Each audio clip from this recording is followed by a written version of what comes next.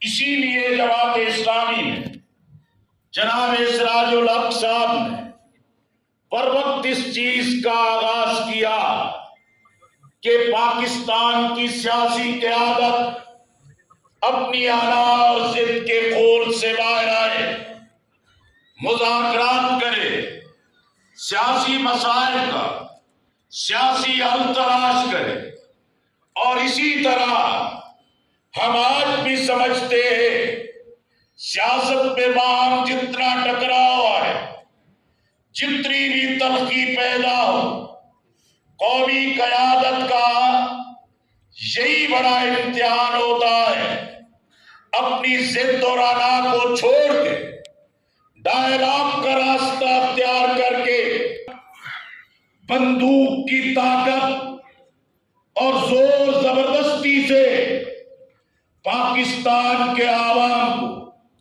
اپنے ایجنڈے کی تکمیل کے لیے آئینی حق سے، جمہوری حق سے، انتخابات کے حق سے، پارلیمانی حقوق کے حق سے محروم کریں گے، تو میں ان سے کہنا چاہتا ہوں اگر یہ راستہ اپنایا تو آپ کو ایک بڑی مزاحمت کا، بڑی عوامی بیداری کا ہوگا۔ اس لیے میں آپ سے کہنا چاہتا ہوں ہمیں انتخابات کے انعقاد کا آوازہ بلند رکھنا ہے، ہمیں انتخابات کا آئینی مدت کے اندر انعقاد کا مطالبہ کرتے رہنا ہے، اور یہ آواز پورے ملک میں اور بالخصوص صوبہ خیبر پختونخوا کے ہر حلقے میں سے بلند ہونی چاہیے۔ پاکستان بھر میں سے اچھے لوگوں کو، اہل لوگوں کو، دیانتدار لوگوں کو، پاکستان کے استحکام سے محبت رکھنے والے لوگوں کو ہم ایک بڑی خدمت کے لیے اکٹھے کر سکتے ہیں۔ اب ہمارا کام ہے کہ جماعت اسلامی کی تنظیم، ہمارے امیدواران قومی اور صوبائی اسمبلی انتخابات کے لیے، ضلعی نام میں انتخاب، حلقہ جات میں انتخابی کمیٹیاں، سب کو مل کے کامل یکسوئی کے ساتھ آگے بڑھنا ہے۔ طلبہ عربیہ ہے، الحمدللہ JIU جس نے اپنے تحرک سے نوجوانوں کے اندر ایک امنگ اور امید پیدا کی ہے، یہ سب مل کے پولنگ ڈے کے سنبھالنے کی بھی ساتھ تیاری کرے۔ میں امیدواران سے کہنا چاہتا ہوں کہ ضرورت اس چیز کی ہوتی ہے پہلے مرحلے پہ ڈور ٹو ڈور جائیں، ووٹرز کے ساتھ ملے، مؤثر لوگوں کے ساتھ ملے، مؤثر شخصیات کے ساتھ ملے، حجروں پہ، ہوٹلز پہ، جہاں بھی انسان ہے ان تک پہنچ کے اپنا رابطہ یا ایھا الذین آمنوا کونوا قوامین للہ شہداء بالقسط، اور یہاں پہ شہادت کے ضمن میں تشریح کرتے ہوئے ووٹ کی 3 حیثیتیں ہمارے سامنے رکھی ہیں۔ اس کی پہلی حیثیت شہادت اور گواہی کی کہ ووٹ جس شخص کو دیا جائے اس کے بارے میں ووٹ دینے والا یہ گواہی دیتا ہے کہ وہ اس منصب کا اہل ہے، اس امانت کا وہ اہل ہے۔ اور حضرت مولانا مفتی محمد شفیع رحمۃ اللہ علیہ دوسری حیثیت اس ووٹ کی بیان فرماتے ہیں کہ یہ شفاعت ہے، یہ سفارش ہے، آپ سفارش کرتے ہیں کہ اس شخص کو یہ منصب حوالے کر دیا جائے۔ اور تیسری حیثیت انہوں نے بیان کی ہے کہ یہ وکالت ہے، اور وکالت اگر ذاتی طور پہ کسی امر میں کسی چیز میں آپ وکالت وکیل مقرر کرتے ہیں تو اس میں آپ کی حیثیت آپ کے ذات کی ہے، لیکن جب آپ قومی نمائندے کے طور پہ کسی کو وکیل مقرر کرتے ہیں، ممبر صوبائی اسمبلی یا ممبر قومی اسمبلی بنا کر، تو یہ صرف اپنے لیے نہیں بلکہ پوری قوم کے لیے آپ وکیل مقرر کرتے ہیں، اور اگر وہ اس کا اہل ہے تو اس تقرری میں آپ کو اس کے تمام جائز کاموں کا اجر ملے گا۔ لیکن اگر وہ اہل نہیں ہے اور یہ جانتے بوجھتے کہ وہ اہل نہیں، آپ اس کی وکالت، اس کو وکیل مقرر کر رہے ہیں، تو وہ جو بھی کام کرے گا اس کی ذمہ داری جتنی اس پر ہے اتنی ہی ذمہ داری تمہارے اوپر۔ یہ کیئر ٹیکر، انگریزی میں کیئر ٹیکر کہا جاتا ہے، کیئر فری کیئر ٹیکر۔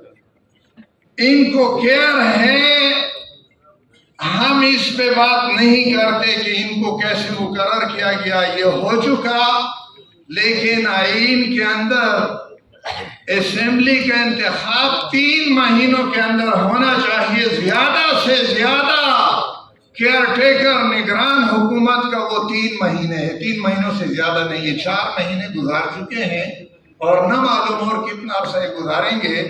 اس میں ہم متنبع کرنا چاہتے ہیں کہ اپنے حدود میں رہیں، حدود سے نہ نکلے۔ ہم الیکشن کمیشن سے بھی یہ مطالبہ کرتے ہیں کہ ان نگرانوں کو آپ اپنے دائروں کے اندر محدود کریں اور اس سے آگے نہ بڑھنے دیں، ورنہ پھر ہمارا ہاتھ ہوگا اور ان کا گریبان ہوگا انشاءاللہ العزیز۔ یہ ان کی کوئی طبقے کی نمائندگی کرنے والے اور ایوان اقتدار کے اندر جب تھے تو اپنے تجربے کی بنیاد پر اور اپنی صلاحیت کی بنیاد پر ثابت کیا کہ ہم حکومت کرنا بھی جانتے ہیں اور ہم حکومت کے امور سے باقی لیڈران کے مقابلے میں زیادہ واقف ہیں، اور ہم نفاذ کا اور تنفیذ کا طریقہ بھی جانتے ہیں جو اس پورے پاکستان کے عوام کے دلوں کی ہے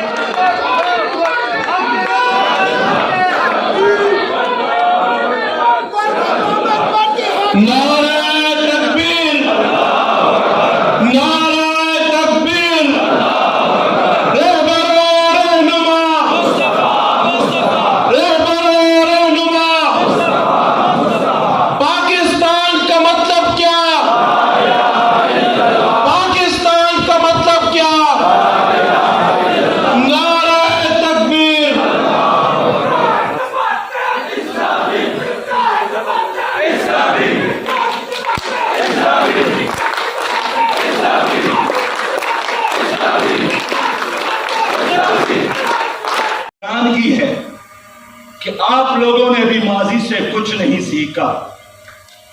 10 اپریل تک آپ لوگوں نے مختلف الخیال لوگوں کو، مختلف پارٹی کے لوگوں کو اکٹھا کر کے، مینوفیکچرنگ کر کے ایک پی ٹی آئی کے نام سے انجن بنائی، جس کے 2 پرزے ٹرک کے، 2 ٹریکٹر کے، 2 موٹر سائیکل کے، 2 ہیلی کاپٹر کے، 2 سائیکل کے تھے۔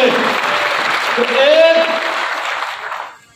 انجن تو بنائی گئی، لیکن وہ انجن نہ ٹرک ثابت ہوا، نہ ٹریکٹر ثابت ہوا، نہ موٹر سائیکل ثابت ہوا، نہ ہیلی کاپٹر ثابت ہوا، نہ سائیکل ثابت ہوا، اور اس لیے آپ لوگوں نے بھرپور ساتھ دیا، لیکن پی ٹی آئی کی قسمت میں ناکامی کے علاوہ اور کوئی چیز ہم نے نہیں دیکھی۔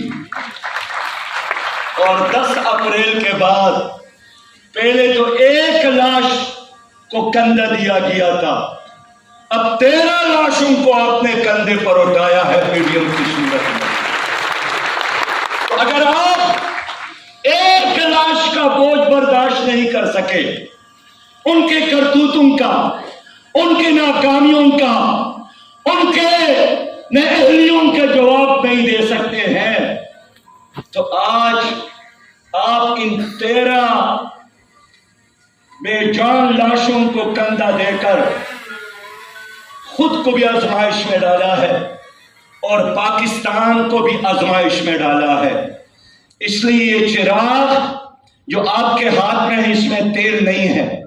میں پوچھنا چاہتا ہوں کتنے دیر تک آپ PDM کو ایک مصنوعی آکسیجن کی طور پر زندہ رکھیں گے؟ کتنا دیر اس کو آگے چلائیں گے؟ اس لیے ان دونوں سیاسی جماعتوں کو 1 سال ملے، 10 سال ملے، لیکن دعوے سے کہہ سکتا ہوں کہ 100 سال بھی ملے، PDM PTI people party Pakistan کو آگے نہیں لے جا سکتی۔ یہ آپ کے مسائل حل نہیں کر سکتے۔ ان کا تجربہ ہے IMF کے غلامی کا، ان کا تجربہ ہے قرضے ہڑپ کرنے کا، ان کا تجربہ ہے کرپشن کرنے کا، ان کا تجربہ ہے امریکی ڈکٹیشن پر چلنے کا، ان کا تجربہ ہے ایک دوسرے کو ذلیل اور رسوا کرنے کا۔ اگر میری قوم کو یہی چیزیں مطلوب ہے تو میں سمجھتا ہوں کہ ایک تاریخی بدقسمتی ہے، لیکن اگر میری قوم ایک حقیقی تبدیلی چاہتی ہے، خاص کر وہ نوجوان جنہوں نے ماضی میں PTI کا ساتھ اس لیے دیا تھا کہ وہ تبدیلی لائیں گے، حقیقی تبدیلی کا نعرہ بھی لگایا تھا، اوورسیز پاکستانیوں نے بڑے مقدار میں ان کو پیسے بھی بھیجے کہ جب ہم جائیں گے اسلام آباد ایئرپورٹ پر اتریں گے تو ہمیں ایک جنت ملے گی جہاں کوئی کرپشن نہیں ہوگی، جہاں لوٹ مار نہیں ہوگا، جہاں جگہ جگہ ناکے نہیں ہوں گے۔ لیکن وہی پاکستان جو چھوڑ کے گئے تھے واپس آئے اوورسیز پاکستانیوں نے دیکھا کہ کرپشن میں تو مزید اضافہ ہوا، لوٹ مار میں تو مزید اضافہ ہوا، دنیا نے چاند اور مریخ کے طرف جانا شروع کیا۔ یہاں آج بھی حکمرانوں کے پاس یا مفت آٹا تقسیم کرنے کا ویژن ہے یا لنگر خانے اور مسافر خانے چلانے کا ویژن ہے۔ میں پوچھنا چاہتا ہوں اپنی قوم سے کہ کیا مفت آٹا تقسیم کر کے کوئی قوم ترقی کر سکتی ہے؟ کوئی لنگر خانے بنا کر، مسافر خانے بنا کر کوئی قوم سپر طاقت بن سکتی ہے؟ میرے پیارے، اسلامی آئے گی ہم معیشت کو ٹھیک کر سکتے ہیں۔ بخدا گزشتہ 5 سالوں میں آپ نے کتنے وزرائے خزانہ کو دیکھے، جناب اسد عمر صاحب، جناب شوکت ترین صاحب، جناب اسحاق ڈار صاحب اور باقی نام پہ وقت ضائع نہیں کرتا ہوں۔ ان کا کیا تجربہ تھا سوائے IMF کے غلامی؟ ان کے در پر جھکنا، ان سے مانگنا اور کچکول لے کر دنیا میں خیرات مانگنا۔ کیا 24 کروڑ عوام ایک ایٹمی پاکستان، اس کا یہی مرتبہ ہے کہ ہم دوسروں کے خیرات پر پلے، دوسروں کے خیرات پر جیے، دوسروں کے خیرات پر نظام چلائے؟ میں آپ کو یقین دلاتا ہوں کہ انشاءاللہ جماعت اسلامی آئے گی IMF سے مانگنے کا راستہ ہمیشہ ہمیشہ کے لیے بند کریں گے انشاءاللہ۔ ہمارے ساتھ ایک پروگرام ہے، میں خیبر پختونخوا میں اتنی ریسورسز ہیں کہ ہم ہر گھر کو سولر دیں گے تاکہ وہ بجلی کا بل ادا کرنے سے آزاد ہو جائے۔ ہم ہر گھر کو، صوبے میں اتنا پوٹینشل ہے کہ یہاں 10 لاکھ لوگوں کو محفوظ جاب مل سکتے ہیں۔ میرے دوستو، آپ کے ساتھ وسائل کی کمی نہیں ہے، دیانت کی کمی ہے،